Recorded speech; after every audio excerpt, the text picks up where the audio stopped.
এক নম্বর গ্রাম পঞ্চায়েতের পাশে বাড়ি ছিল এনার।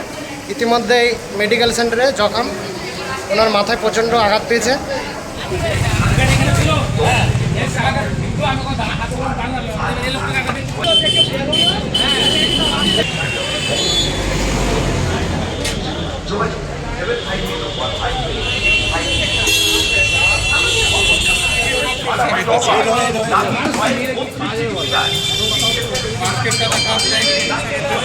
এই সেই ডাম্পার ইতিমধ্যে বহরমপুরে ঢোকার মধ্যে ভাকুড়ি গ্রাম পঞ্চায়েতের 1 নম্বর গ্রাম পঞ্চায়েতের কাছাকাছি টোটো এবং বাইকের মুখোমুখি ধাক্কা, আহত হচ্ছে 2 থেকে 3 জন আহত, এখন মেডিকেল সেন্টারে ভর্তি।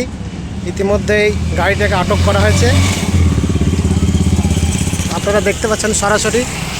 আমি এই যে সেলুনে ছিলাম, জামাল শেখকে আমার বাইকটাকে ধুলাই করতে দিয়েছিলাম। জামাল শেখ কিন্তু আমার গাড়িটাকে সেলুনের সামনে রাখে, আর একটা কিন্তু মানে দক্ষিণ থেকে একটা ডাম্পার আসছিল আর একটা টুকটুক একটা সামনে দিকে যাচ্ছিল। সামনাসামনি কিন্তু ডাম্পারে মেরেছে, মারার সঙ্গে সঙ্গে কিন্তু ডাম্পারটা কিন্তু পশ্চিম দিকে পাল্টি হয়ে যায়। পাল্টি হওয়ার সঙ্গে সঙ্গে একটা লোক ছিল, ওনার নাম হচ্ছে সন্তোষ মণ্ডল, উনিও খামিয়েছে এবং ড্রাইভারও খামিয়েছে। তার সত্ত্বেও আমরা যেহেতু ছিলাম, আমরাও খামিয়েতে একটু সতর্ক না থাকতাম এবং 2-4টা বাইকও খামিয়েছে। তার জন্য বাইক গেলার যে সমস্ত মার্কেট ভেঙেছে, তার জন্য মালিক পক্ষ থেকে ওগুলো আমাদেরকে দিয়েছে। এবং মেডিকেলে যিনি ভর্তি আছেন সন্তোষ মণ্ডল, এনাদেরকে সুস্থর জন্য আমরা আবেদন করছি।